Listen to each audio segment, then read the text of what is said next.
we gon' tie the wave. Problem with me, they gon' let it bang. Okay, okay, okay. Welcome back to the Meetsy Show, episode 15. Joined by our boy Bailey Stevens, BAILBOS, out of Atlanta. Met him a couple years ago. We've stayed in touch. Big, huge MMA guy. Does a lot of stuff with the MMA content and the fighters up in the Atlanta area. He's training. Trains with a bunch of good people. If you follow him on Instagram, we're gonna put his Instagram handle right here up. That way, people go and follow, like it. You'll see some great content. Some one-on-one content with him. What's up, my boy? Like, how you been? What's been going on, dude? It's been a minute since I seen you, much less talk to you. And thank you for your time. Dude, okay. First of all, doing great. Second of all, the fact that you reached out to me to do this, bro, I have no one to talk to about MMA except my teammates. So, I mean, we did that work contract however many years ago, and years after, we're still texting each other, talking about fights and talk. Dude, fights. Bro, you give me an opportunity to talk about the UFC, I'm sit here and yap your ear off. I'm happy to do it. Oh, dude, awesome, Brian. We appreciate it. We appreciate you coming on. And really, I just wanted to start being, because I know you're still in the gym. You're still on the mats. You go to a lot of these events. And we just had the Conor and Holloway just debacle. I'm going to call it what it is. It was a debacle, very disappointing. I think people are still drained from the hype from that, and it being Monday right here. This will air probably Wednesday. So we're just 2 days removed from it. But being somebody that trains in the gym, coming back in like an injury like Conor had, how and then having this injury, how hard is that mentally to get back in there, even get back to train? So there's this thing that people always say around the industry, and it's that no fighter walks into a fight completely healthy. They just they don't, man. Yeah. Even if it's some small nagging injury they've had since they started competing, or they had some big crazy, I broke my toe, I broke my elbow 3 weeks out from the fight. Every fighter goes in dealing with something. It's hard to really sit here and like theorize about what happened with the Conor thing. I mean, I've got two eyes, and I watch the broadcast, and I'm watching him take his shorts off, and it's looking like he can't stand on his foot. I'm like, oh boy, here we go. Right. But yeah, I think there is a mental aspect to it. I think a big part of it is that at its core, fighters are like, they're very zealous and prideful, man. And like, I know a lot of people are upset with Conor, but I kind of respect the hell out of the guy, bro. I mean, dude, he's not a quitter, dude. He No. can't.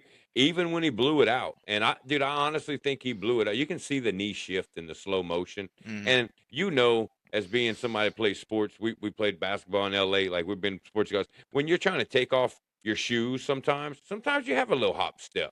Right. You like it, you're not always, not everybody just always going to be coordinated. And I mean, hey, he still was going to fight. He even told Max, "Hey, come on," Right. and it just was to the point. He's not going to quit. He's an animal. I think what gets everybody really talking about it and like thinking the rig part and all the other BS, I'm going to call it what it is, BS. I don't think like it was rigged, but his demeanor before the fight, because most of the time Conor's grabbing the cage, dude, he's squatted down. He's looking his opponent down like a lion, just ready to pounce. And he was just kind of just standing back chill. But I also think that has something to do with his sobriety as well. He's not that same man that walked in there 5 years ago. You're like, wow, this hell. He's like, okay, let's get it. What's going to watch? I'm about to come out with the spinning roundhouse kick and just so happen to blow his knee out, Bro, he reminded me of, you seen like the Apple emoji of like the man just standing there? That's what I thought of Conor before he like gets his name announced. He's just standing there like this. I'm like, oh, God. It was like a mannequin, and and they kind of struck me as odd too, because I was like, man, he seems different. He really seems different, And Max, dude, Conor looked old. I tweeted that even whenever he was getting all Vaselined up, which they put a shitload on him, dude. He was so shiny, bro. He was so shiny.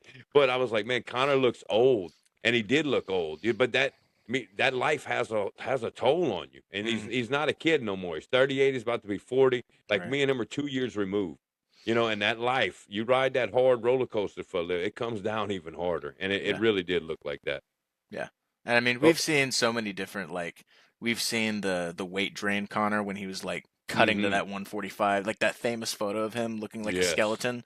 yes, And I mean, even outside of his kind of rambunctious life, like you make that featherweight cut that many times when you're not Oof. supposed to make that cut, dude, you're killing yourself. You're literally killing yourself to make that Yes. weight. So I'm surprised he even was able to put a camp together and get out there, Well, man. That's a lot. I had the thought too because he kept on talking about 170, 170. Max ain't ready for the weight. Do you think that extra weight had a little bit more to do with the knee than if he would have been a little bit lighter? Um, so probably yeah. Probably Yeah. yeah. I mean, I know, and we'll probably talk about it a little bit later, but I know like I've been dealing with a nagging injury for the past 7, 8 years. And for me, the lighter I am, the less it hurts. It's Yeah. just point blank Yeah. simple. Like if I'm if I'm not dieting and I'm just kind of like going to the gym 3 or 4 times a week, I'll walk around a clean 220, and that 220 is very hard on my back. Right. When I'm cutting weight for a competition or I'm just like in a good healthy spot, which is usually like 195, right? That's not even cut all the way down. That's just normal. Right. My back pain is virtually halved. So I mean, Right. it definitely matters. I will say that like most fighters, um, especially at that age, that weight cut is just better. You know, Yeah. like Yeah. Connor's not having to cut as much. I mean, he might not even had to use a sauna. Yeah, You know, you can kind of notice it. I find it's a trend with these older fighters. Look at Whitaker. Whitaker just moved up weight class this past card. You know, you're seeing these guys that are 35, 36, 37 now. going It's like, up. okay, dude, I'm not going down to 155 no more.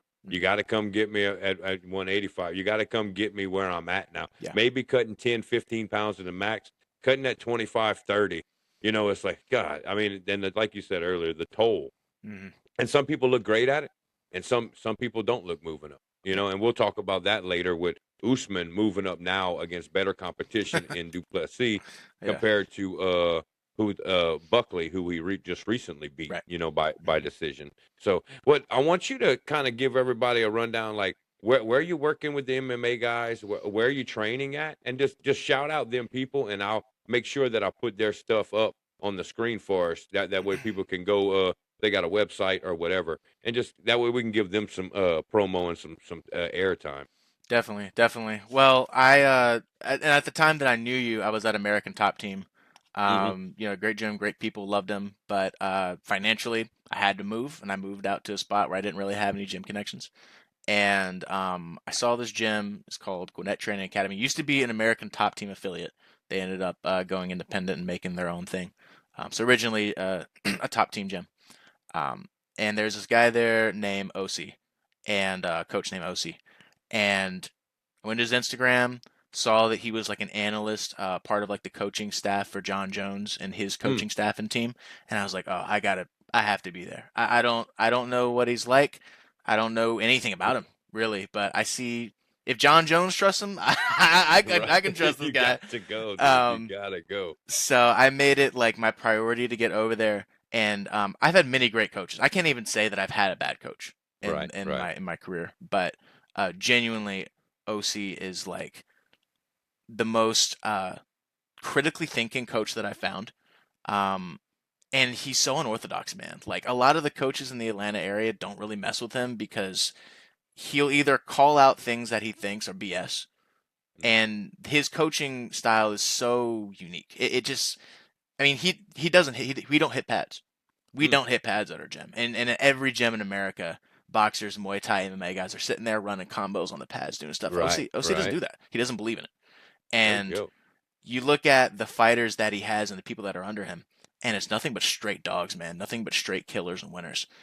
Two of my teammates, Tony Hope, Devon DeLorier. Um, Hope didn't Hope just win? oh, both of them did. Both of them Yeah. did. I for They both of yeah both of them. So Tony had a fight. I was working on kind of like this embedded film feature thing Mm. for him over there, going through his camp and all that. And he had this guy, man, this like barbarian stalker. I'm gonna get in your face and maul you kind of guy. And dude, Tony was a wizard in there. And like there has been so many times where Tony has struggled with grapplers because he's not a jiu-jitsu guy. He's always been a Muay Thai guy. And man, he handled it so well. He got took down right at the beginning of the fight. 3 seconds in, guy landed a takedown on Oh, Tony. wow. He sits there, tries to move around, gets in the half guard, stands up, he shoots again, he, drops him down at the ground, catches the guy in a can opener, starts throwing knees, and by the end of the fight, I'm in the coach's corner as one of the cornermen, so I'm looking right up at him, and the guy's kneeing in the face is just like, oh, blood pouring out of his mouth. Tony just throwing knees into his face over and over again. And I saw that. I was like, oh, dude, Tony's got this. He's got this guy on Yes. the ropes, man. Yes. And he ends up locking in a darce, which Tony's got a great dart. For someone who doesn't grapple, Tony has a Right. slick darce. Well, I seen the Doris choke. Yeah. That's one of the videos that I seen. I seen Mhm. the Doris. And Yeah. and maybe you can send us some of the videos, and we'll pull up a little highlight right here of Mhm. of his Doris choke for people can see it. Will do. Because I think where we're gonna go with this show. And I've done a lot of things, but like I don't know. I feel like MMA is kind of the funnest topic to talk about. Yeah. And I think I'm gonna be doing a lot more of this. But I think we want to showcase the up and coming fighters that nobody's talking about, like the Hopes, Mhm. like your boy you just mentioned. We're gonna throw their info up and anything else in the description. We want to promote these guys as much as possible. Mhm. And thank you for doing that. Yeah, And for sure. like we talked off air, and you've told me this years ago, you don't have no plans on going to the UFC or anything. But so what drives you to keep training, and what drives you to be? Is it the competition? Is it the discipline? What keeps you motivated to go without that aspiration? Because most fighters, they want to get to the show. Yeah. And even back real quick, I'll backtrack. Your unorthodox coach, when you're saying that to me, it's like, well, that fits him perfect because you're an unorthodox person. Right. So that I could see you gravitating to that. And that's Mhm. why to me it's a beautiful thing. And to find somebody that like really fits who you are as a person, to really dive deep in that. But what keeps you motivated to keep going to the gym without the aspirations to be, in a Conor McGregor type thing? So I think genuinely a large percentage of the reason why I do that is because I just love doing it, man. Mm. Like, my mom tells me stories about when I was like 4 or 5 years old. I would run up to my 6'4" uncle and I'd throw punches, try to take him down and fight him. Dude, I was small when I was a teenager. I was probably like 5'2", 5'3". I didn't hit my growth spurt until way later. And I had this like 5'9", 5'10" friend, and we went out and we played football every day. And I spent all day trying to tackle this guy, and we'd wrestle and grapple. I practically came out the womb scrapping, right? Right. And I ended up putting all that time into effort and playing football, and I was very successful as a football player, very happy with the list of accomplishments that I have there. But then when I got done, I'm like 22, 23 years old, and there's no skills to hone. There's no collection of tools to add to my, to add to my acumen. So it's like I started by just going to jiu-jitsu first. And then once I hung around those guys, you see the Muay Thai guys down at the end of the mat, and you're like, oh, that looks kind of fun. I don't have to fight. I'm not getting my head knocked off. I could wear hair Right. gear or something, but that looks kind of fun. And I started doing that, and I'm like, dude, like, I have all this grappling experience. I could do MMA. Like, I could mix a little grappling, and we could punch, we can grapple, and that was fun. And once I made that connection with OC, and then started connecting with that gym, man, it's just I love doing it. And I have found, because like I said, because I have no aspirations to go to the UFC, I don't have to worry about committing a loss of brain cells to this skill acquisition, right? I'm not gonna lie, I think it'd be fun to take an amateur fight or two, but Right. I wouldn't take it any farther than that. Even if my heart wanted to, I would stop myself just because, I have a video career, a media career, there's creative ambitions. I want to have a family. As my granddad always used to say, I want to be able to remember my kids' names when I'm 50. Yeah. Like those things are all like genuine concerns and very important to me. But man, there's something about for those who don't know, I have mild OCD, clinical OCD, so I get very obsessive about things. Like when I find something I like, I'm locked in, and I go 110% into it. So I think it kind of leans into those tendencies a little bit. And on the other half of it, I don't want to be fat. So I'm like, hey, if I can do something I like to do and I can stay in shape, Yes. and I don't have to like run 5 miles every day, dude, Right. let's do it. Well, I'm you down. still do jiu-jitsu competitions though, right? Yeah. I Yeah. do. Yeah. When was your last competition? We had PBJJF last summer. Mm. I've been dealing with a nagging injury for a little bit, so I Oh, haven't competed yep, since yep, then. yep. Um, I did see your post about that. yeah. But last PBJJF, I ended up I had a tournament bracket, and I'm one of those guys. I don't like to make it seem like it's everybody else's fault, not mine, because there's Right, always something I do that's I'm sure that I'm not thinking about. right. But I thought I showed up on time. Apparently, I didn't, Mm. and I missed my bracket for my competition. Oh, I went and talked to the tournament organizer, and he's like, "Well, do you want like super fight like right now?" And I was like, "Sure, yeah, why not?" I drove all out here. Let's do it. yeah. Let's And do it. this random guy from another gym, we went down, and he actually took me down super early. But I'm a little bit of a butt scooter, so I don't really care if guys take me down. I'm very comfortable working out of the guard, and ended up locking in like a 40-second straight ankle lock. Got him out of there quick Mm. and easy. It was very disappointing actually because I wasn't tired or sweaty. I finished, stood up, and I found my friend in the crowd. You can hear him when he's videoing me. He just goes, "Oh my god," because it was just so quick. I did watch that video. Yeah, You're gonna send me that one too, or I'm gonna I find got it 'cause you. we're gonna put that one up too, because I that got wasn't you. that was a funny video. Yeah. Well, that's awesome, bro. And whether, well, my last question, real quick. Well, do you have maybe aspirations to be a coach? Yeah. My mom actually has said many times that she thinks that I have the mind and the kind of like that uh push you but also be compassionate for you kind of balance that works really good for Right. coaches. So I would definitely be open to it. I don't really know how that fits into my creative career, but I'm not the kind of person that just says no to something outright. I think it'd be Right. fun. I'd have a blast Well, I coaching. mean, if you take for example Tim Welch, Hmm. Sugar Sean O'Malley's coach, he has his own podcast. Right. He kind of has a creative career, and he's got some killers coming up. One of the guys we're going to talk about, Tommy McMillan, Tommy. on the Yeah. on the card, the Plessis and Usman card, Hmm. which I like Tommy. I love Tommy. It's Yeah. chaos, chaos, chaos. Hmm. So, but we're going to take a break right here, and when we come back, we're going to have another guest on, and we're going to go through the fight night card of Du Plessis versus Usman. So we'll be right here. We'll show some sponsors and stuff, and we'll be right back. This August 8th, Bayou Brawling returns back to the Mail Lot Center in Gretna, Louisiana for New Orleans' wildest nights of fights. Bayou Brawling 6. Tickets and tables on sale now. Welcome back to the Meatsy Show. We got our next guest joining me and Bailey, our sponsor, and we're going to put his info right up here. RAVI SHETYE, owner of RS Realty Group and RS Appraisal Services. Get with them anytime, anything you need in New Orleans, housing-wise, you need something appraised. He's turning transactions into relationships. And that's what we love. We love relationships and transactions around Yes, here. sir. So, Good evening, guys. what's up, buddy? How are you doing? And thank you for your time again, Robbie.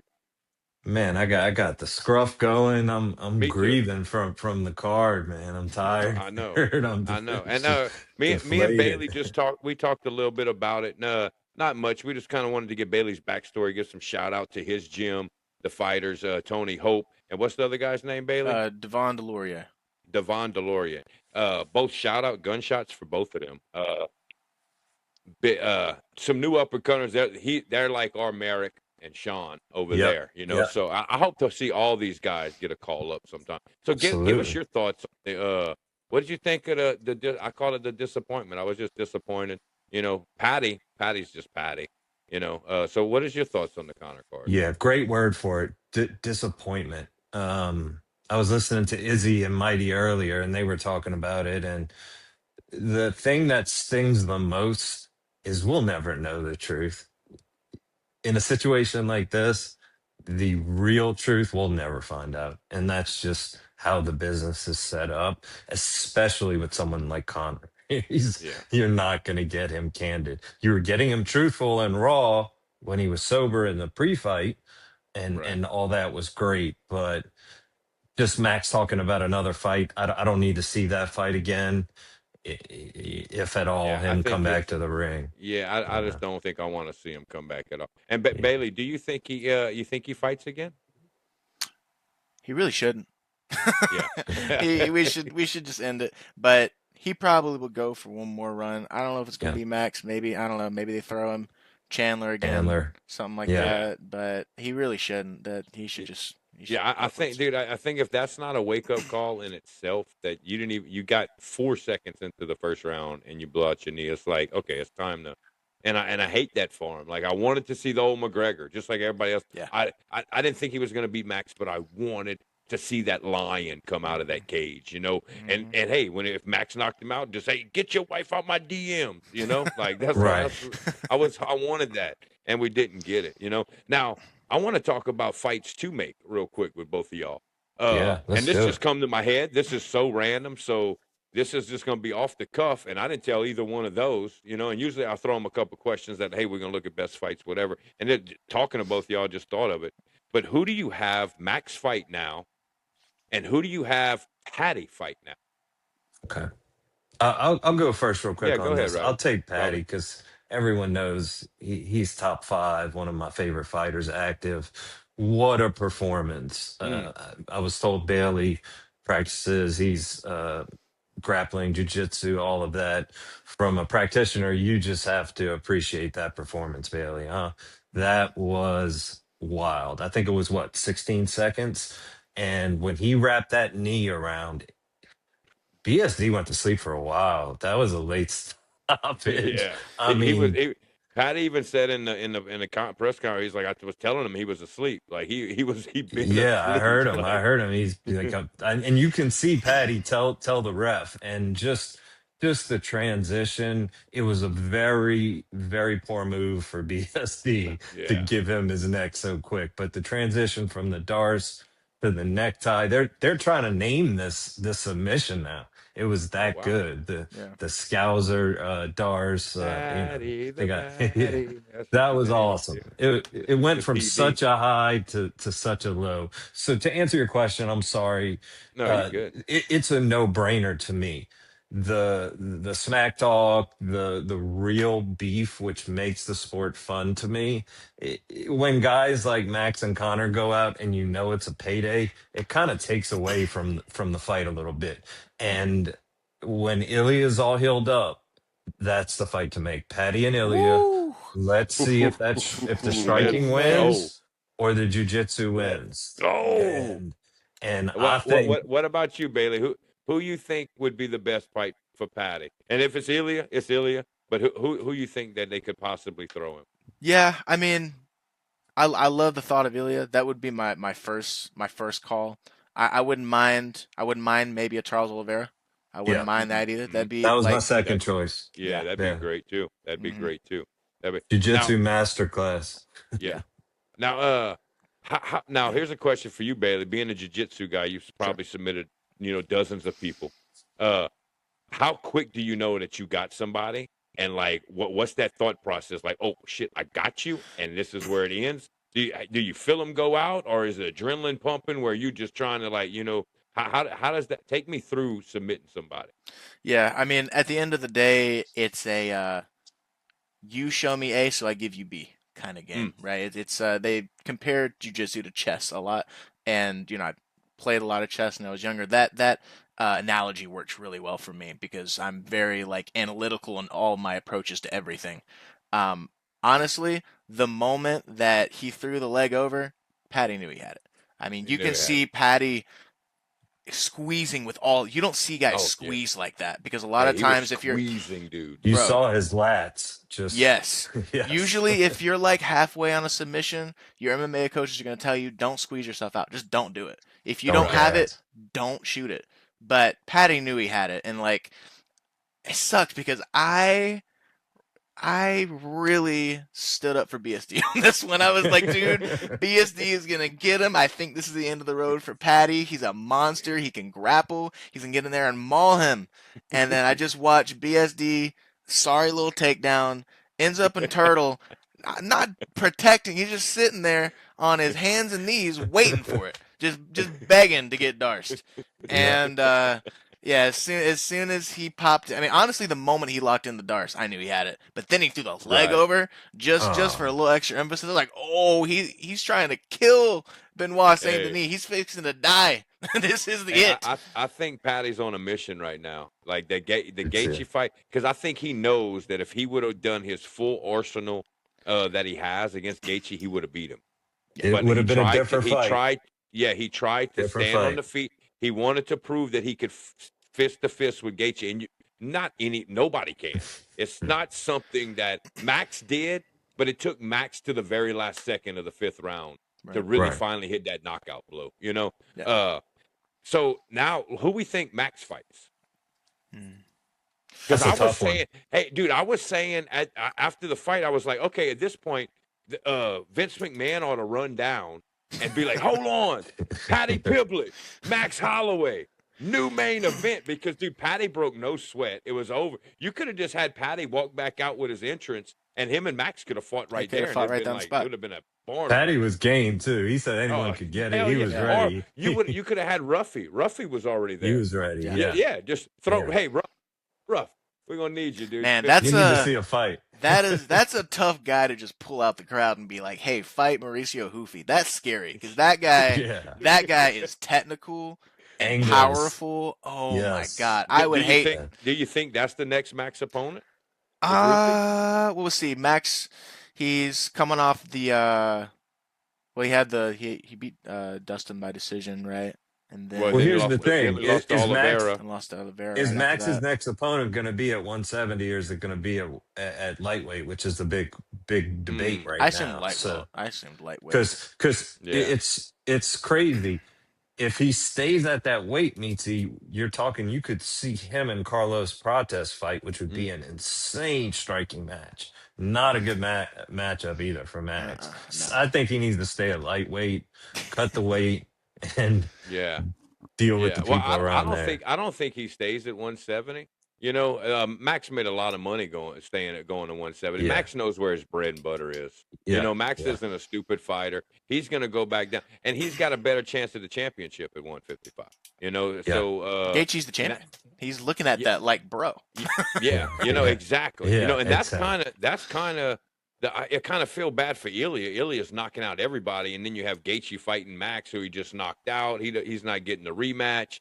Like Patty lost it. It's such a fucking confusing division, and I'm sorry for cussing, but it got 150. It's like, dude, it's mind blowing. No matter where you go, it's a banger of a fight, and all it takes is one bad loss, and you know, and the only crazy part is none of these guys lose 2 in a row. You're They're not going to all see so one of these good guys. at the It's top. yeah, the next person that loses 2 in a row, you're out. You Right. know, and it's like they know Right. that. So it's like, oh, I lost that one, but I'm coming back, knock this one out. That's gonna be great. Now, let's get into this fight night card. Going through it, there isn't much. It doesn't look great on paper. I'll just say that. You know, but after breaking down the card for the last 2 days, it's kind of been like for me, like, hey, this could be one of those sleeper good cards. I think you're gonna have a lot of early decisions.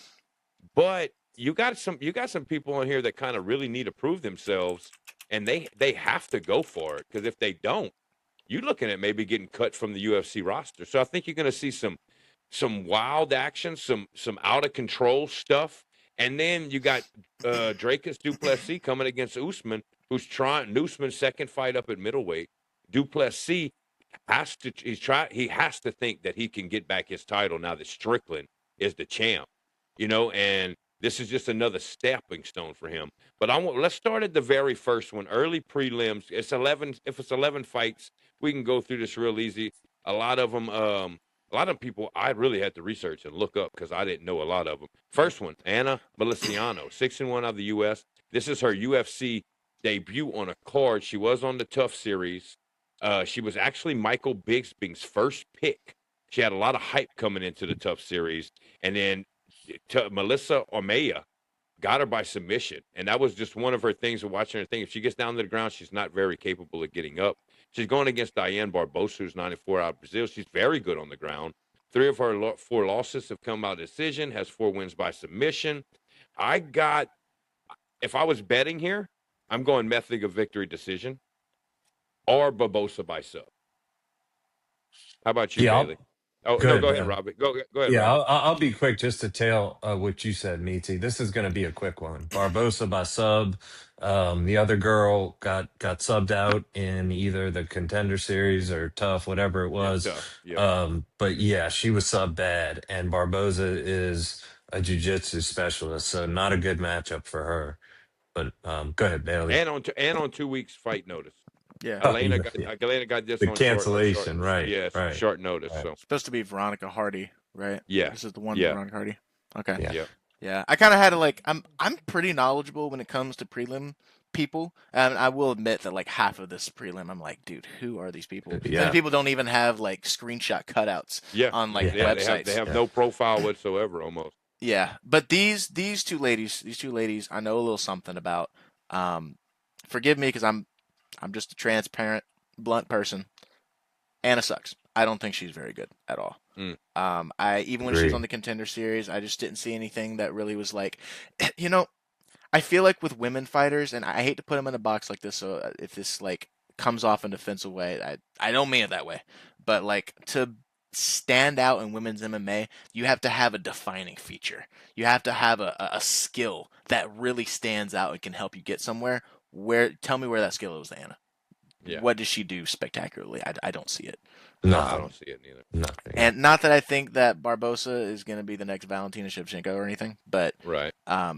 she has weapons and tools. And when we start, for me, like the top 8 fights, I can yap about, right? Once we get there, I'll kind of show you kind of my method for how I choose. I've been very successful with prelim fights and horribly unsuccessful with main card fights. So Same here. trust me on the prelims, don't trust me on the main card. Same But here. you'll see kind of like my method of choosing who I think wins fights, and part of that is the tools. What tools do they got in the bag to win the fight? Right. I can definitely see that. And watching Anna's highlights, and you couldn't find many Their of highlights? Yeah. You could, and poor Lowlights, Anna. I highlights. tried, girl. I tried. I really did try. And it was really her against undermatched opponents. Mhm. And they were still catching her, and she was still kind of getting rocked in somebody, and she would come back to overcome it. And it was all on the feet. And that was and then the read up I wrote about her is her biggest struggle is getting up off the ground, and Barbosa being a ground specialist. It's a bad matchup for her overall. It just That's not going to work. altogether. That's not going to work. It's gonna Yeah, be and so bad for her. Yeah, this next one is another UFC debut, and we have a lot of debuts. And this is what we keep talking about, even off air. We talked about it. The talent pool that the UFC has to pull from now. You're going to see a lot more people that you've never heard of, haven't seen of, like that. And that's why I think we need to showcase the people like Merrick, like Sean, like Tony. You know, all these people that are making their way to try to be those, because you're gonna be hearing their names before that. Right. Yeah, you know, they're gonna be right up there. There's so many slots that they need to fill, and the talent pool is so limitless. Limited. So at that point, you gotta. It's gonna be interesting. We're only halfway through the year. You know, we're only in July. You know, we still got a lot of cards to go, and this is for 7 more years. Imagine the people that have to be called up, you know. But let's go. RJ Harris, UFC debut. This guy is a freaking giant. 6'6", 258. 3 of his 5 wins, though, have come by submission. You know, so it kind of struck me as odd because I didn't know anything about Harris either. Going against Alvin Hines, 7-1 USA. He last fought over a year ago against Hanata Dinez. He lost by unanimous decision, which is the only loss of his career. But after that fight, he got caught for drugs. So that was part of his long layoff as well. Yeah, that guy. Yes, Okay. he's a very versatile. He has a very versatile game with 3 wins coming by KO, 3 wins coming by sub. I just have method of victory decision unless someone tires out with the grappling and gets TKO'd. How about you, Bailey? We'll let you go. You go on this one. What you think about this one? So, and like it's gonna make it seem like I'm never impressed by anybody. I promise I am impressed by people, but like Alvin Hines is This another not guy. impressive. I'm just People not talk impressed by about, this you know. guy. You know, like I didn't think he looked all that great in that loss, but I mean, you know, matchups make fights, right? So maybe when he gets across from this monster, you said he was 6'6". 6'6", I'm looking at his 258, profile right now. dude. 80-inch reach. Good Lord. Yes, huge. And dude, I love when the big boy fights. A heavyweight fight. No, I mean, he's 27. Hines is 34. I mean, 4-inch height difference, 6-inch reach difference. Maybe, dude. And the heavyweight needs influx of people. I'm hoping RJ wins. Yeah, I mean, sure. Let's go, RJ. It's just one of those. It's like flip a coin a little bit. Right. Mainly because I'm just not impressed by Alvin. Right. What you think, Robbie? I think there's such a disparity in the heavyweight division between. There's just a lack of talent, and the athletes in the heavyweight division are shining like Cyril, um, Toms of the world. The more athletic heavyweights, and there's not a lot, they're at the top of the division for a reason. These blobs, and I'm going to be completely transparent. This RJ Harris guy, he could be great and he could knock out Hines in 10 seconds, but I'm picking Alvin Hines just because he's got a graphic and it's a heavyweight bout. And this is how Ravi does his selection, people. Like, when Yeah, you're going to start watching the show, if they have a graphic or No. no, but in all honesty, I think it's a lock that this doesn't go the distance. The big boys, somebody's going to sleep here. Somebody's going to sleep. Yep, I could see you. You can convince me to take that as a bet too. Yeah, You know, I could really see that one. So next up, we get to some people that we may have heard of. I've heard of both of these before, but you got Alden Correa and Stuart Nickel. You know, Alden is 12-3 USA, won last 4 or 5 fights, had a no contest against Moran. KO power, doesn't have really good submission game. He holds a KO victory a la Alessandro Costa, who just this past weekend against Cody Durden, like, took him out like really, really, really, really easy. It's another Atlanta fighter, by the way. He trains 20 minutes away. Oh, Alden? Durden does. No, Durden. Oh, Durden? Yeah. Durden? Poor Durden. Poor Durden. I had him beat no day, and I just everybody picked him not to beat Costa. But then you got Stuart Nickel, 8-3 out of Australia. He's lost 3 in a row, and this is what you're going to see, kind of a trend of this. Last lost to Costa, who Correa beat. You know, so you got, and this is another trend on the card. You have a lot of fights where they just fought the same person as their last fight. Yep. You know, very, very common opponent. He's never won the UFC, Nickel. He really needs to stay on the roster. This 3-0, I mean, being 0-3 in the UFC is kind of unheard of. You know, like you on the chopping block. I have Alden by KO here. But I do think Nickel's going to come out and really put up a fight because he knows it's on the line. You know, you either win here and give an impression, or you got to go fight somewhere else. What you think, Ravi? What you think on this one? Yeah, I'm gonna keep it candid, and I do not think Stuart Nickel is good anywhere. I think he is garbage. I think he's trash. I think he's gonna get cut after this fight.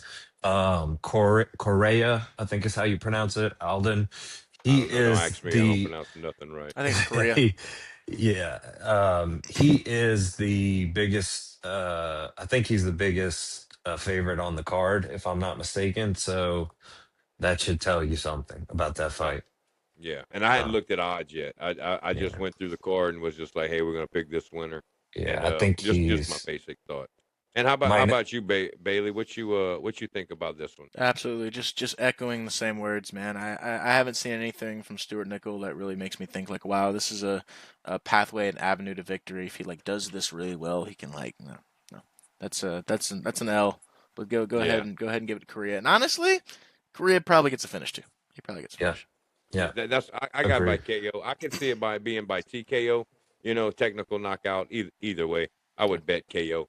Okay, so next, another no graphic. Levi Rodriguez Jr., 5-0. He last fought to a no contest against Freddy Vidal on Dana White's Contender Series. His 5 wins have come by way of KO versus Felipe Franco. Brazil, he lost to Vidal at his first attempt at the UFC on Dana White's Contender Season 9. So 1 no contest to Vidal, 1 loss to Vidal for Franco. 2-fight win streak in other promotions before getting called back up to Pinto to fight Pinto back in March that he lost by unanimous decision. So he's lost.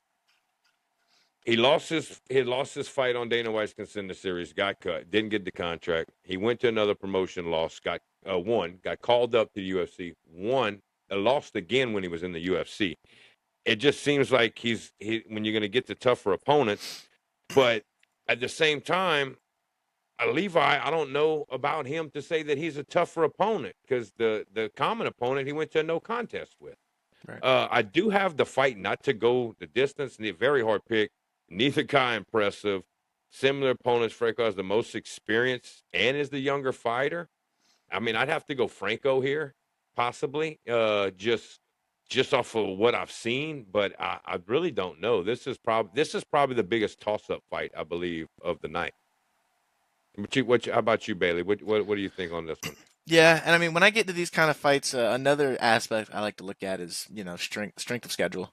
So I pulled up this guy's where are we on?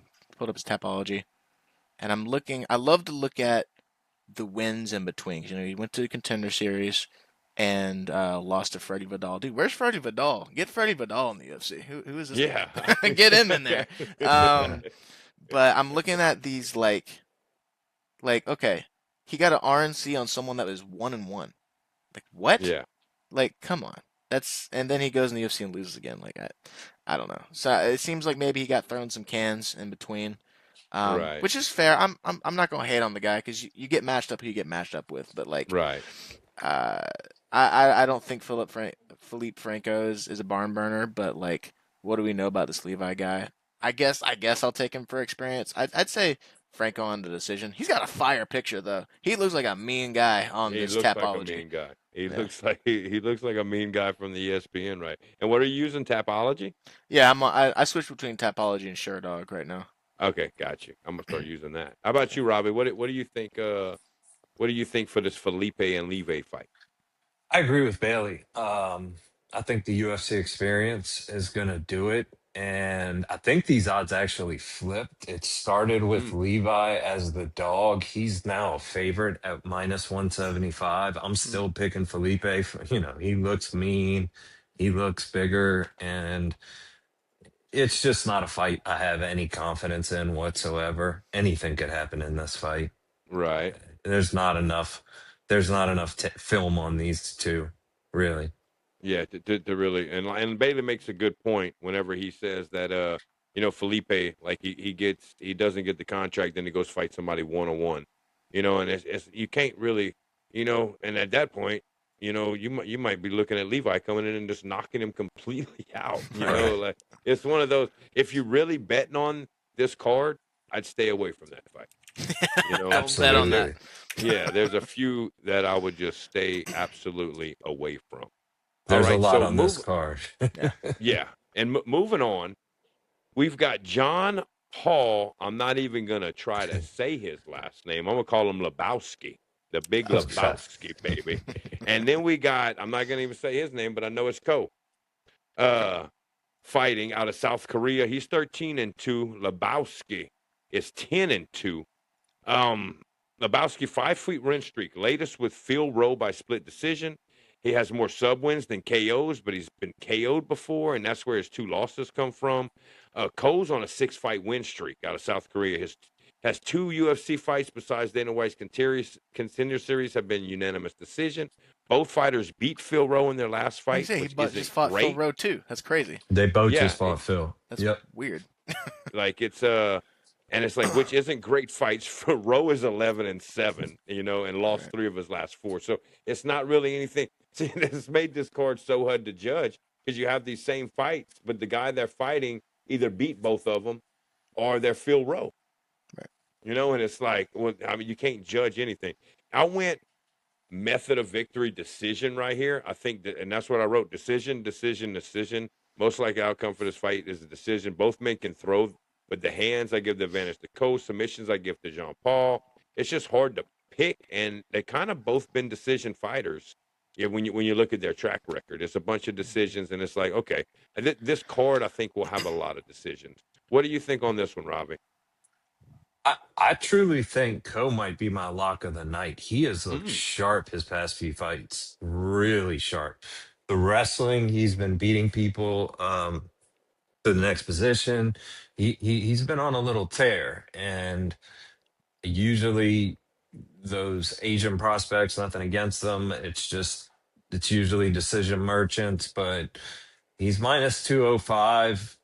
I think those odds are a little too close. I think there's good money there on Co. Mm. Mm. Nice. What about you, Bailey? What are you thinking? Yeah, I was thinking Co too. Um, I'm also I'm looking. I see he's got a decision over Oban Elliott, and like not in terms of people in that range, that's a decent bump. That's a decent little bump right there. Um, got a decision win. Yeah, Phil Rowe, whatever. Um, I'm kind of looking Oh, at Phil stuff. Rowe, baby. Dude, Poor I'm a Phil. Phil Rowe fan now. I watched him fight too, and he always loses. But hey, Phil, you my boy. Hit me up. We'll do a podcast together. Yeah, there you go. You know? Yeah, I'll take Co as well. I think a decision is fair. Hmm. I think these guys will just kind of grapple around a little bit, punch each other in the face a little bit, and call it a night. Man, I think that's Yeah. what it's Yeah. gonna be. And there's Co. there's something about them South Korea boys though. They're tough. You know, They're tough. Absolutely. they are very, very, very tough. All right. So Co. next we Co got a decision. fight that should be really, really good. You got Oh Austin Bashi versus Jose Miguel Delgado. Austin Bashi 14-1. His last fight was a sub win over John Giannis, 339 round one. His only loss was to Christian Rodriguez by unanimous decision, but before that he had submitted everybody. yeah. Bashi was a submission machine. Miguel Jose's last fight was a split decision win against Andre Fila, 3-1 in the UFC. Last two fights have been by decision. I think Bashi gets him by decision. I don't think it's easy for Bashi. I think Jose is going to be capable of holding his ground and kind of tag him a little bit. And if he can tag Bashi and kind of, catch him off balance, he may be able to do something. I just think he just looks the bigger guy. He just seems like wants the dehydration. He's also shorter, so he's going to have that low level force. And I just got Bashi by sub here. Bailey, what you think on this one? I mean, I'm not gonna lie, I've been a little more split on this one. I really want to say Bashi. I mean, I've got my little cheat sheet here. I wrote some notes about some of the fights, and this one, I have circled. Delgado doesn't have bad grappling. And that's No. where I get stuck. If this was like a pure striker versus grappler, which is how a lot of people are framing it, then sure. But I don't feel it's that way. I think Delgado might be a little more complete than that. I think that Bashi is dangerous enough to get it done. He's definitely a level above in terms of like his grappling. And like I said, I always tend to side with the grappler. Call it bias, call it whatever you want to say. I tend to side with the grappler sometimes. I think Delgado's a problem, man. What was it? I think it was his fight against Emil Hyder Emil. I was watching that, and I mean, he looked real dangerous in that fight. I remember leaving thinking, "Oh, I better keep an eye on this guy." I just see a world. I see a world where Bashi shoots for a takedown. Maybe he gets it, maybe he doesn't. They stand back up, and Delgado just ices him, dude. I can see it. I can see it. So He beat Emil 26 seconds into the first round. Yeah. It I told you he iced was him. very quick. He iced Yeah, him. yeah, it was really quick. And I did write that. You make a good point because I said this is a good test for Bashi because Jose's ground game is good and Bashi will try to submit him. Yeah. So you make a good point. How about you, Ravi? How do you feel about this fight? I think Austin's only hope is his strength, which is wrestling. And so he could get ground control and maybe wrestle him to a boring decision. I just don't see it. I've been impressed with Delgado. I do go off strength of schedule a lot. Feel he's tough. I know he just lost, but he's tough everywhere. So you gotta stay with that. And every time I've seen Delgado, I've been impressed. Like Bailey said, I'm taking him. I couldn't tell you how he's gonna win. I know Austin will try and wrestle. That is his game plan. And I just think Delgado's going to be too fast for him. And just a quick sidebar: Delgado's only loss in the UFC was to Nathaniel Wood, who's recently on a 4-fight win streak. Yeah, he's good. You Tough know, English so guy. Yep. that kind of gives. I don't know. I might switch over. I think y'all might convince me. Bet if I'm gonna bet on this card, I'm gonna bet Delgado. You know, Yeah. but I'm still gonna stick with my Austin by sub. I think Also, Austin. Delgado's pretty tall, and if I Yes. remember correctly, let me check just to confirm 5'11" to sources. 5'6". And dude, that's not nothing. Yeah. I don't know if Yeah. you've ever stood Huge next to someone who's difference. 5 inches taller than you, but it's noticeable. Okay, Yeah.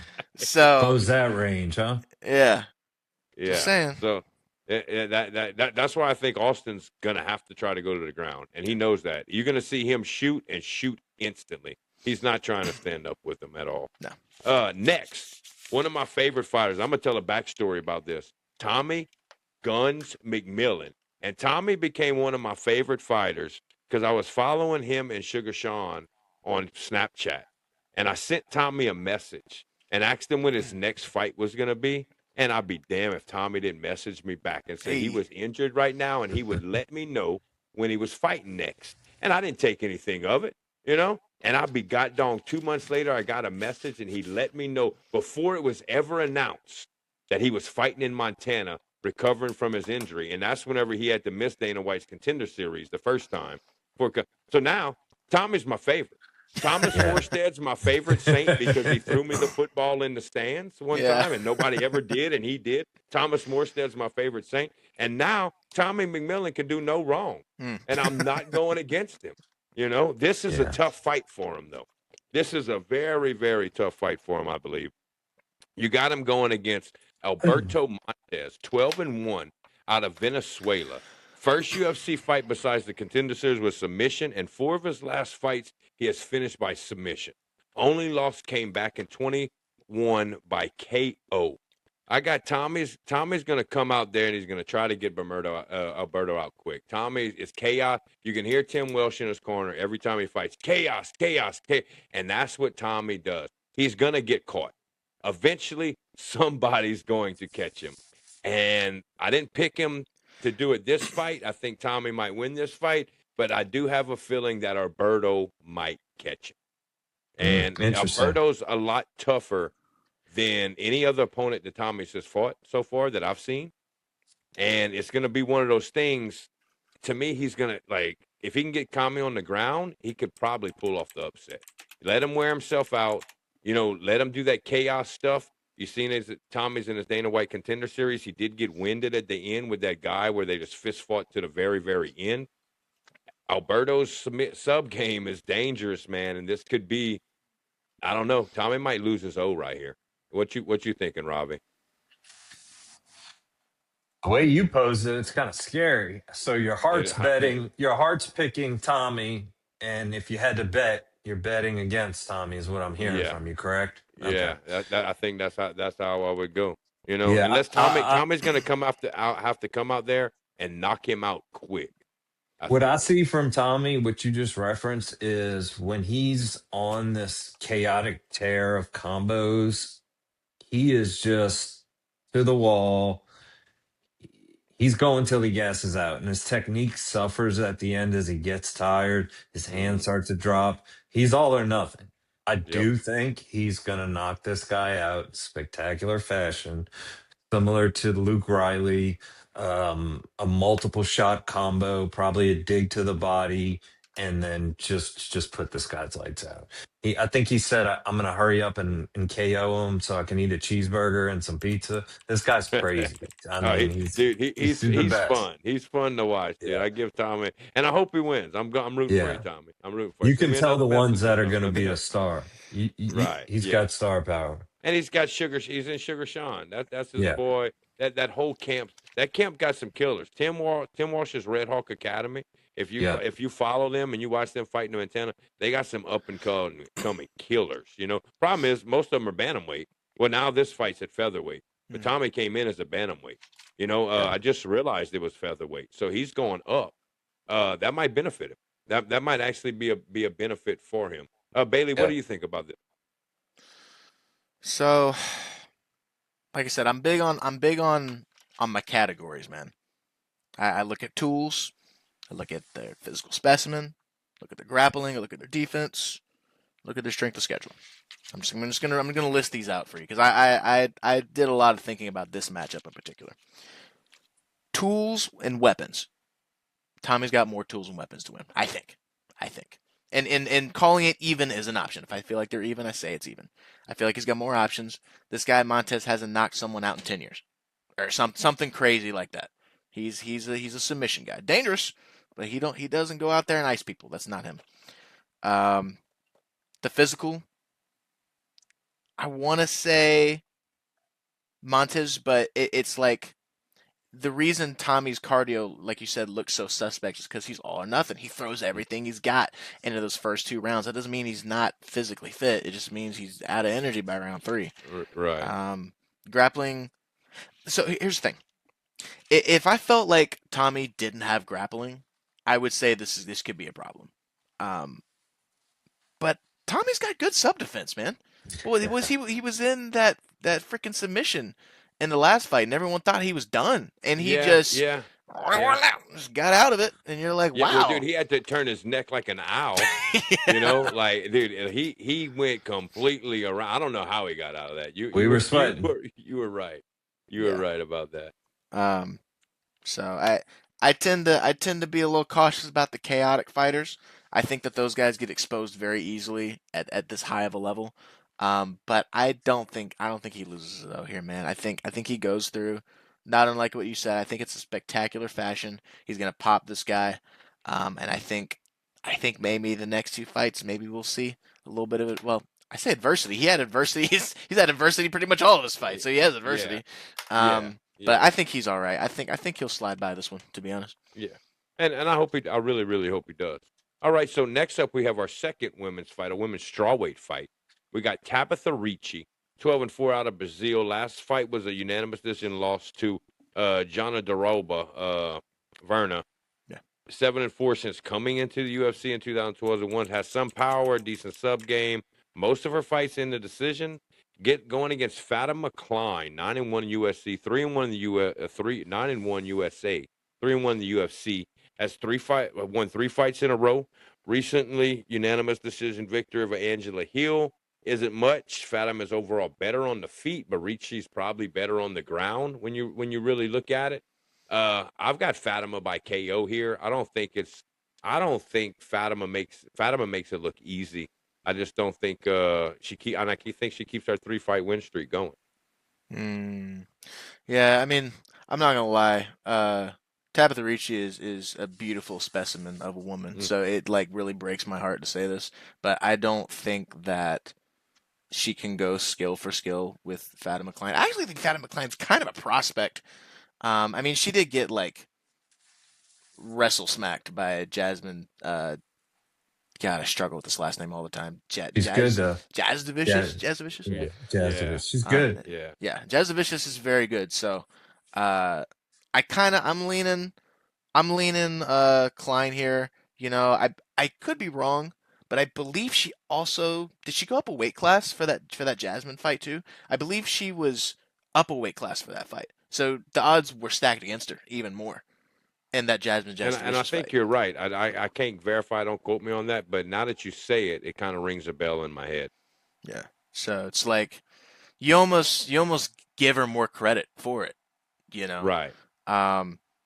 There's also I'm on the page right here. She is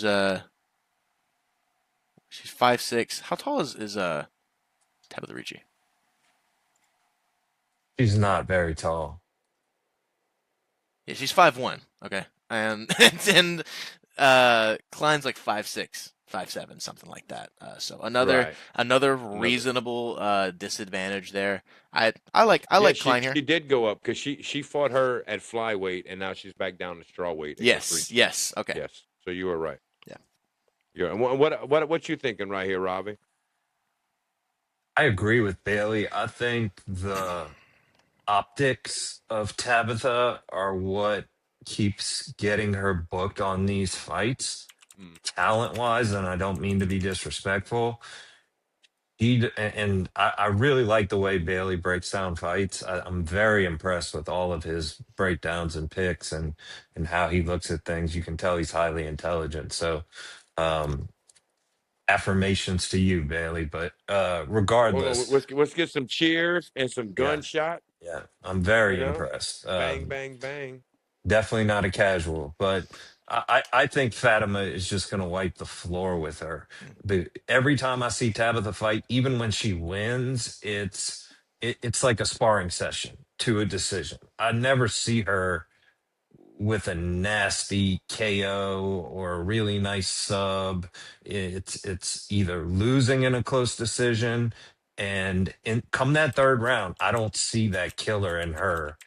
Right. Just like I said about who was it? Tracy Cortez uh, Mm-hmm. the other day, She got pieced the fuck up, and bro. that girl beat her down, beat her down. Beat her down, dude. She's He gonna do wanted it more than more. eyelashes. He wanted it more. Like, God, Yeah, dude, she was just yeah. piecing her up.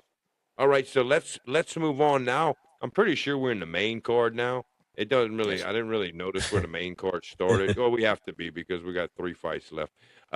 So Chase Hooper, who has been a real disappointing prospect, if you ask me, going up against Mitch Ramirez.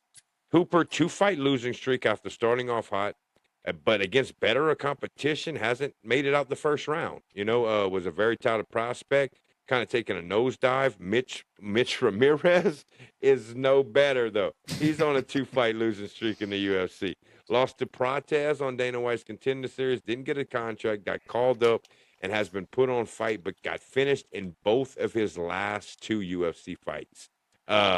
When competition gets better, he doesn't do as well. And the same thing with Hooper. This is both men have to do something here. Like both men, Hooper, I think has the longer leash than Ramirez as far as contract goes, because It's Hooper was tightening. very touted.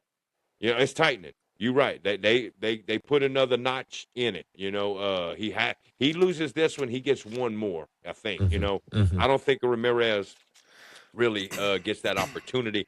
It was so iffy for me. I just took Hooper by money line. If I was betting this card, I take Hooper by money line. I don't even know what to say because 4 fights they're 0-4 with both of them being knocked out twice. So pick, Yeah. and Ravi, we'll start with you. Who you think? Yeah, I'm gonna pick, and it is just because I do not like Chase Hooper. I think he has been touted as this prospect that he's not.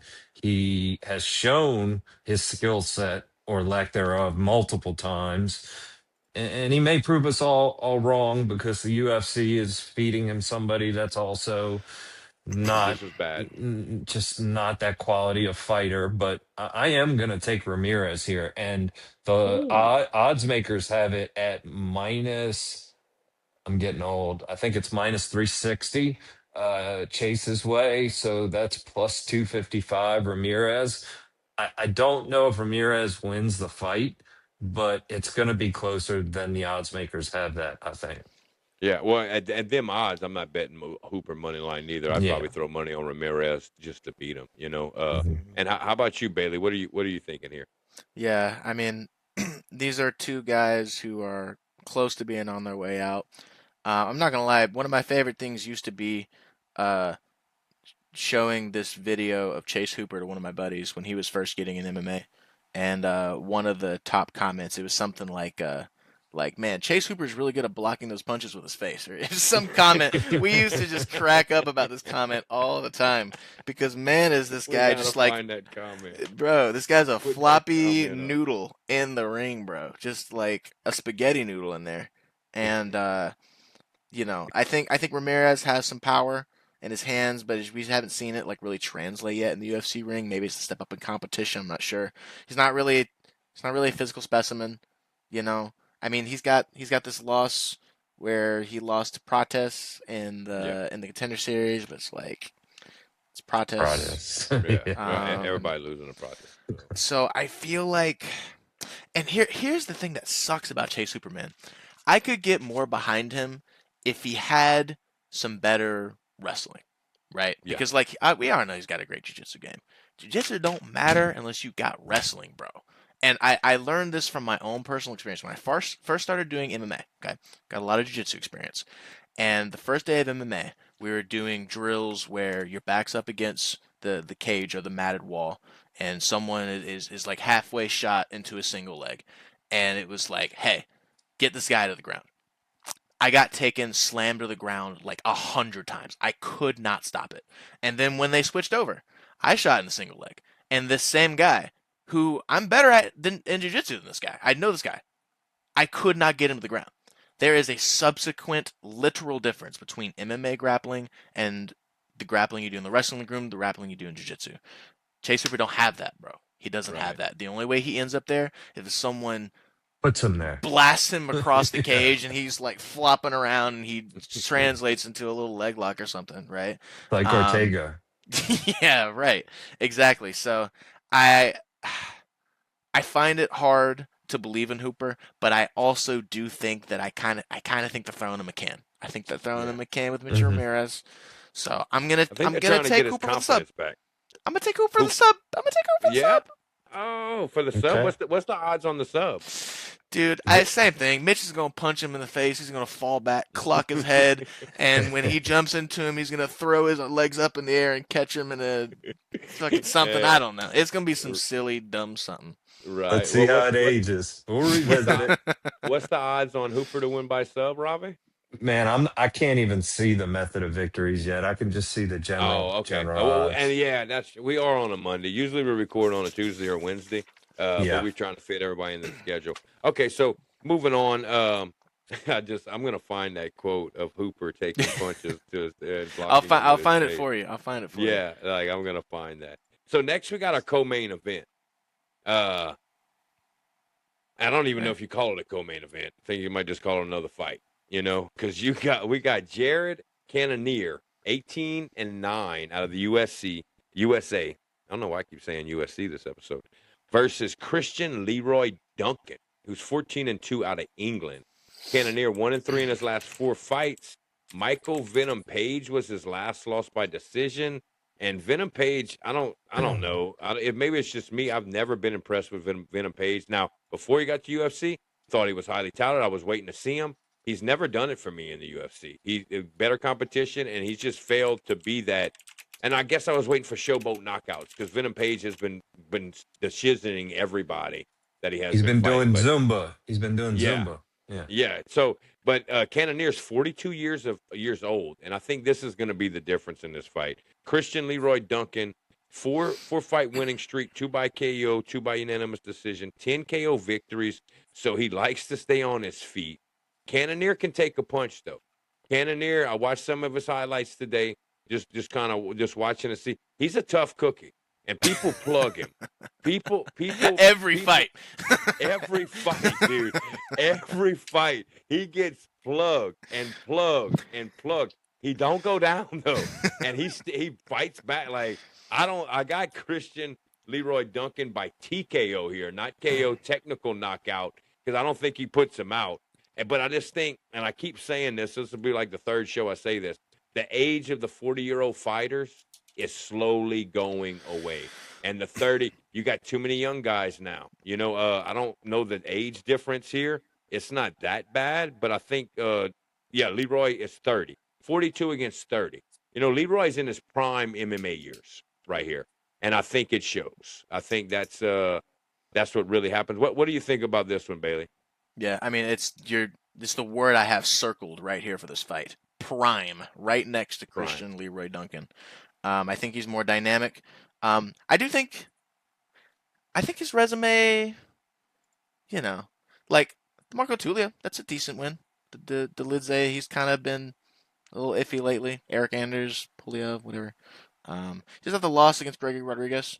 That's cool. Right. A decision, And when I see those fights, yeah, that's a loss. But I also see, hey, he was in there for 15 minutes with a dog. And that turns people. You learn so much from losses like that. So every time I see that, I kind of think of it like a video game. I think about his IQ popping up 5 or 10 attribute points every time I see something like that. Right. And dude, I think this is the end of the line for Cannonier, man. I mean, I think so. I mean, he does. You're right. He gets punched around. He stands there and takes it. But dude, it's one of those things too. It's like there's no data behind this image in my head. I just see an image where he just hits him and he just falls on the ground and dies, dude. That's just what I see. I think it's the end for Cannonier, which sucks because Cannonier's very skilled. I actually think he's more skilled than Christian Leroy Duncan. He's very good. Technically, absolutely. Yes. Yeah. He was one of those guys that got into UFC late in his career. Yeah. You know, and changed weight classes too. If I'm not mistaken, Multiple times. And, you know, and we see a lot of guys that it's even Chandler. This goes back to the Chandler. You'd have seen Chandler in his prime in the UFC. You would think you would be talking about Michael Chandler a lot different than what we've seen of UFC Michael Chandler. Bellator Michael Chandler was a dog. He was him. Yeah. Oh, he was badass, you know. Yeah. Ravi, what do you think about this Cannonier and Duncan fight? I agree.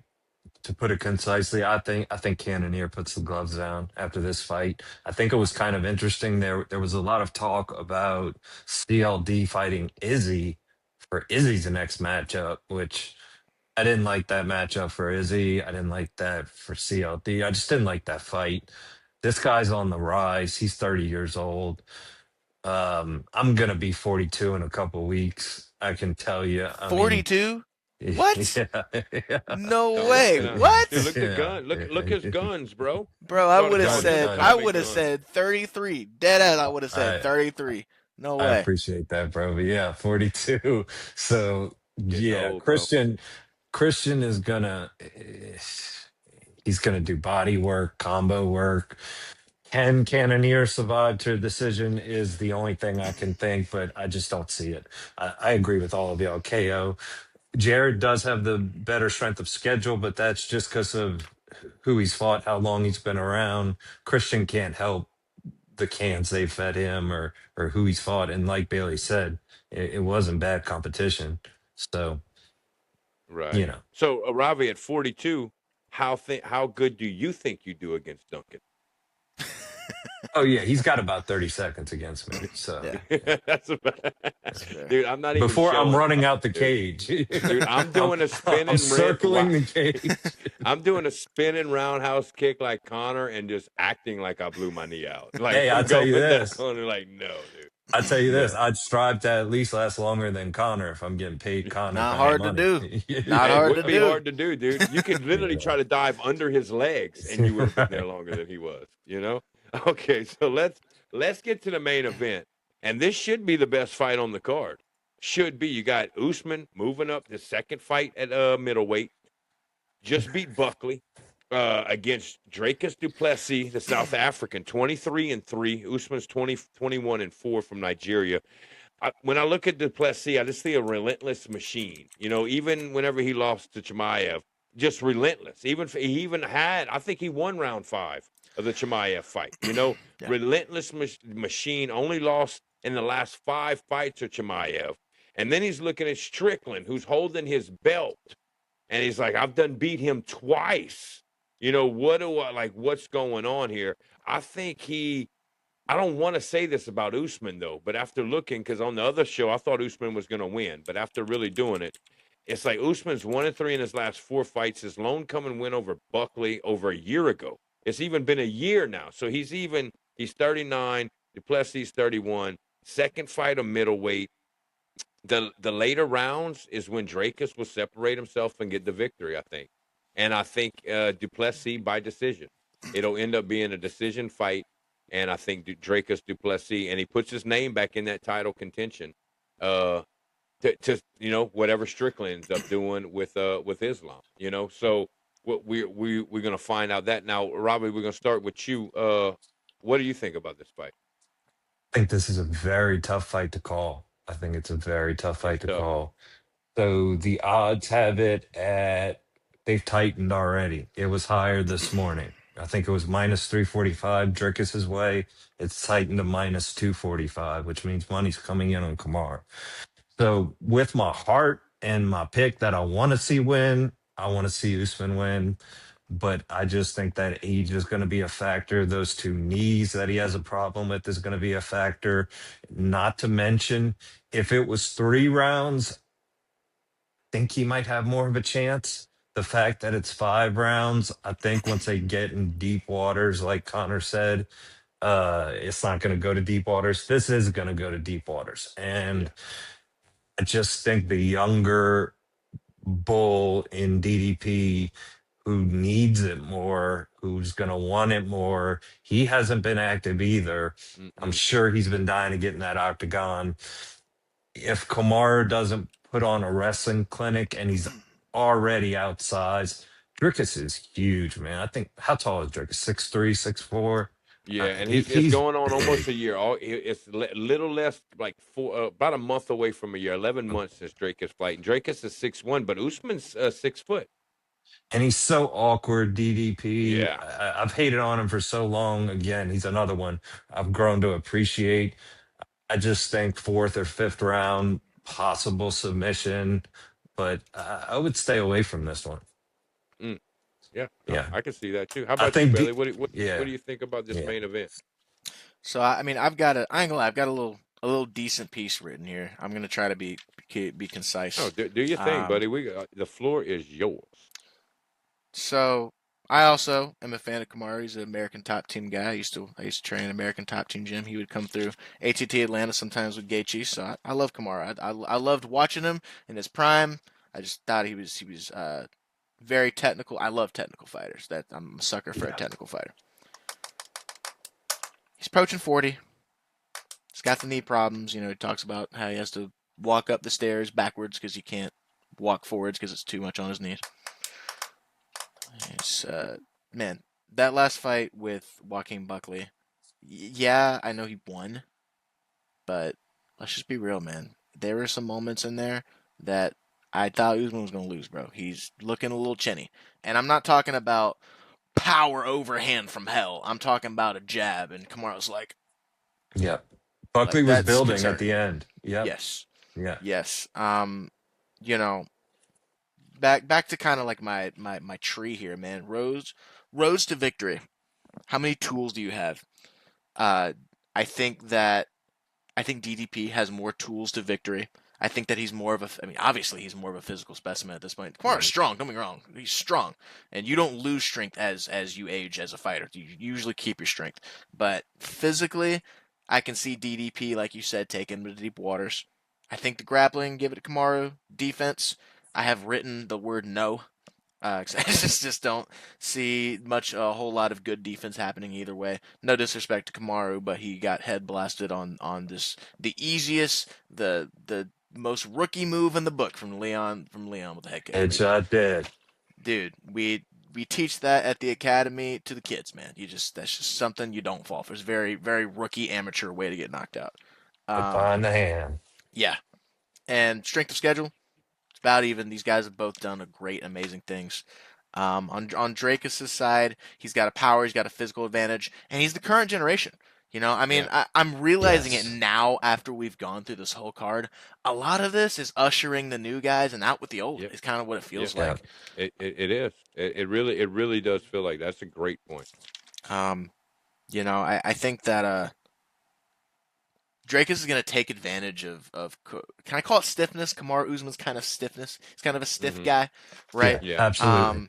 And guys that are not concise and structural in their defense get defeated by guys who are chaotic warriors. I'm gonna give a little shine to my coach Osia. He talks about he loves to give like not stereotypes but characteristics to different types of fighters. And there's one fighter that he calls the barbarian. The barbarian is the guy who he walks in, he's not worried about getting hit, he's pressuring forward, he's throwing, he gives in to the chaos. And barbarians thrive on people who cannot defensively stay sound and move. And I love Kamaru. He used to be able to move, but he doesn't move as good. You can see it in his defensive movements, even early on in the fight. It looks like he's trying to get around, and sometimes he's just standing there. He's just standing there. And I'm like, God, if Buckley throws an overhand, he's dead. It's over. And he just didn't, right? Or Kamaru would just take it or glove up or whatever, man. I really see a world where Dracus is gonna kind of in the way that we talked about Tommy earlier. I Right. think that Chaos is tough to defend if you Mhm. are not a structured like Izzy. Izzy deals with Yeah. barbarians very Yeah. well and showed it many Right. times over his career. Reactionary. Yep. Yes, that's how you got to be, and I don't see that from Kamaru in this stage. I love him, but I think once you get to about round 3, I think I'm gonna say a round 3 finish from DDP. It's Yeah. Mm. I think I'm Yeah. gonna go with round 3. I agree And with you. yeah, and I would say round 4, round 5. That's what I wrote in my notes. That once it's gonna get, if it gets past round 3, then Kamara is gonna really be in trouble. Now, my question for both of you though, if this fight happens 3 years ago, is Great question. now how do we think Usman wins then? Same DDP, prime Usman that we like lost Prime to versus Leon prime. Edwards, champion Yeah. Usman. Yeah. Who we think gets it done then? I still go DDP, I think. Mm, mm. I would lean more towards Usman. I think he at that point he could get it to a decision and maybe win on points. DDP is just such an animal. I don't know if he would have ever been able to submit him or knock him out, but I think he could have got him points wise. What do you consider Kamaru Usman prime? What point? Probably Great. before his 2 losses back to back to Leon Edwards. Because that Colby Covington fight was kind of close, man. It was close. Yeah, it was. He's talking you are right. Masvidal, Like breaking jaws, Masvidal, yeah. all Yeah. that. Yeah. Yeah, because I'm thinking before the 2 Leon Edwards losses, before The 3 King especially. days. Yeah, the Woodley days, the Masvidal days, the Sanjos days. Yeah, I'm looking at 2018, 2019 Usman. How tall you think Kamaru is, y'all? Y'all think he's over 6 foot? I said 6 foot right here. Okay, so Yeah, but they say I whatever say though. Those aren't always Yeah. accurate. to Yeah. be fair. Like I'm not. I don't know if he's 6 foot, but I was listed at 6', 6'1". So I think Kamara is about 5'11" and a half. He probably walks around at the same weight as me. He's fighting at middleweight. How tall is Dricus? 6'1". Okay, so I thought Dricus was a lot taller than that. He He seems like fights. he's taller, but I think he's just Yeah, because he's so bulked up. Wide, yeah. He's a He dude. fights monster, big. bro. He And fights his big. shoulders, he's got really wide shoulders. If his wrestling is improved, it's going to be a rough night for Kamaru, even in his prime, I I think. can only think that Dracus has improved. It's almost like we talked about the Patty prediction. You can Yeah. only get better after losing to Gaethje. You can only get better after losing to Chimaev. What You did I And know? see? Dricus is. Sorry, go ahead. Go ahead. I would just want to say Dricus is very well coached too. So is Kamaru. One of the best in the game. This Yeah. is going to be a good fight. Yeah. Yeah. Yeah. I think I saw a. I mean, I don't know how much you trust Twitter, but I saw a tweet some point during the past. It might have been today. I just can't remember. But it's saying that Dracus apparently has watched the Chimaev fight every single day since he lost, I've seen that. including up to this point. Yep. I Or said that something of today. that nature. Twice a Um, week he's watched it. twice every Twice a single week day. he's watched it. Yeah. Yeah. So- He's coming for vengeance. He's coming. He's coming back. And Dracus is a top 5 fighter. Just call it what it is. Like he's the top 5 guy for a reason. He deserves to be in there. I mean, how many champions? What he did, a 3-fight championship defending streak. He's defended his title 3 times before Sean, Chimaev eventually won.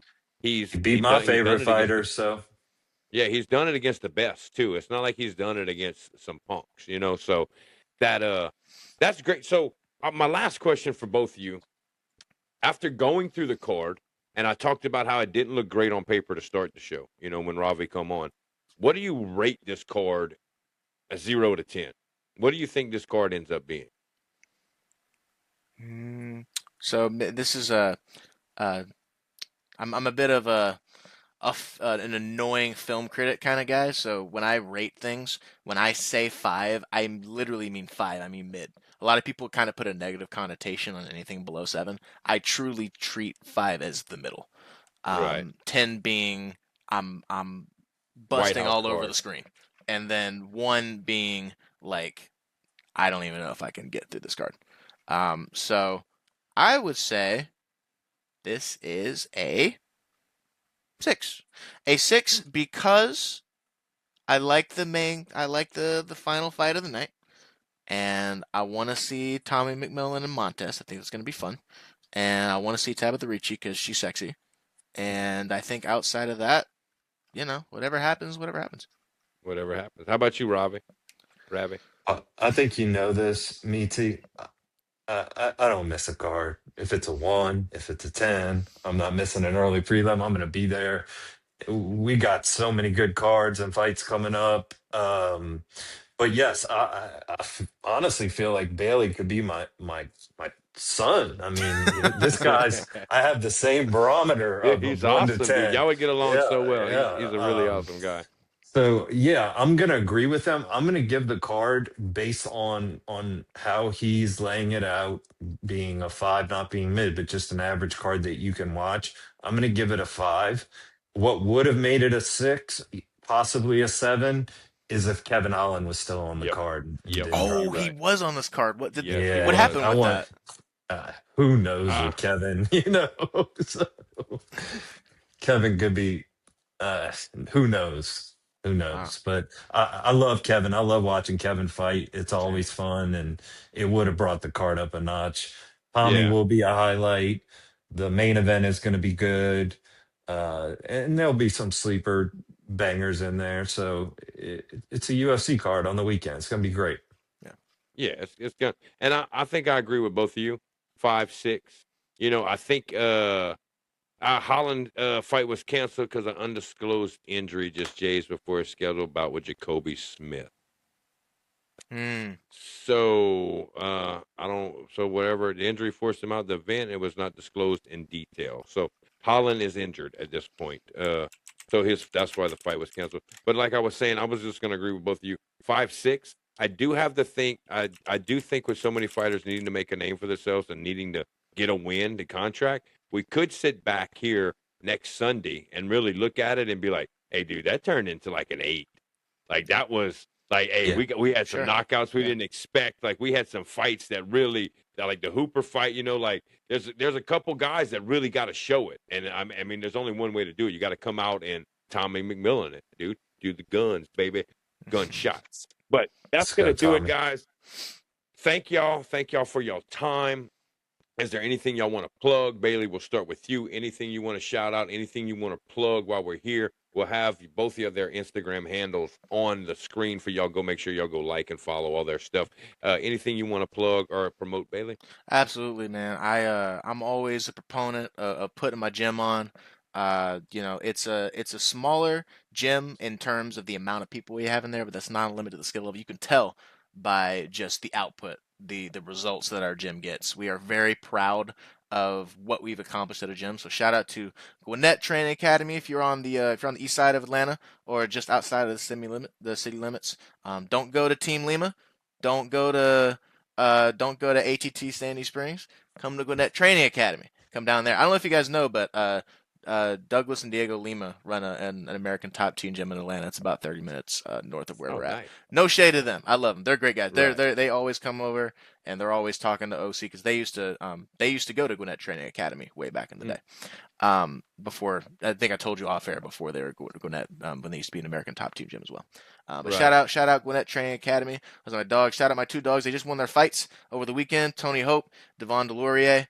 You're gonna see DEVON, bro. DEVON's gonna make it to the UFC, bro. He has not lost in Muay Thai. He has literally never lost. He's won like 4 or 5 belts. He's insane, and he's like 20 years old. He's a kid. Oh wow. Yeah, Wow. yeah. Wow. Like Look for Devon's name here shortly. Yes, absolutely. So shout out those guys, and then if you want to go check out my Instagram, I just started a YouTube channel recently, not UFC MMA related, but it's just a YouTube channel where I like to tell stories about my life. I've had a lot of wild, crazy, interesting things happen in my life, and honestly, I haven't really talked about a lot of it. Some of it is kind of like, paired with some trauma in my early life, but it's just stuff that I want to talk about because, I didn't talk to a therapist when I was 12, so now I'm going to talk about it on YouTube to everybody now. So Hey, cheaper than therapy, bro. yes, exactly. So go check that out. Go follow my YouTube, and other than that, we'll put all his links everything in the description. Please do. And all where you can add him, where you can check out everything, his Twitter, everything that he has, you'll have it. And how about you, Robbie? Is there anything you want to promote and let us know about right here? Sure. Yes. I just wanted to thank you for having me on. As always, it was a blast. I could do this all night with y'all talking fights. We could make fights for all the big fighters. We could do this for hours. It's so much fun to talk MMA content. Bailey, it was a pleasure. Impressive young man. I wish you the best in your career. Thank you. Definitely will be following your crew and your club. Gotta plug our local fighters, man. Merrick Nicholas.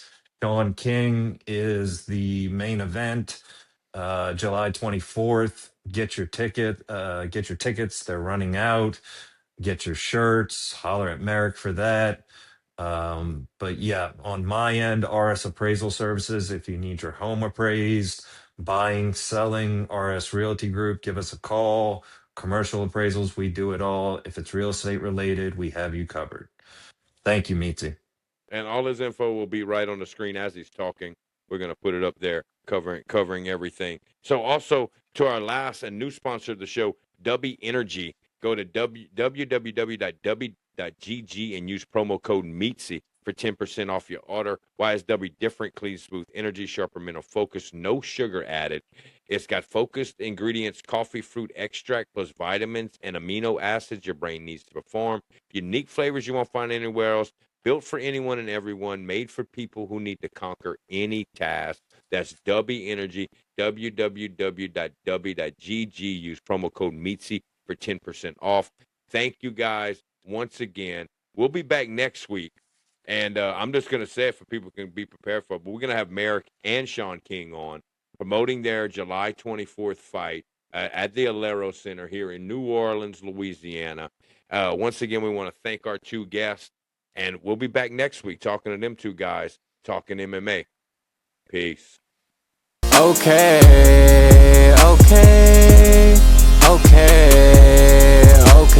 Locked in with a homie Ace. Late nights, watch it turn to day. Got some motion, we gon' tie the wave. Problem with me, they gon' let it bang.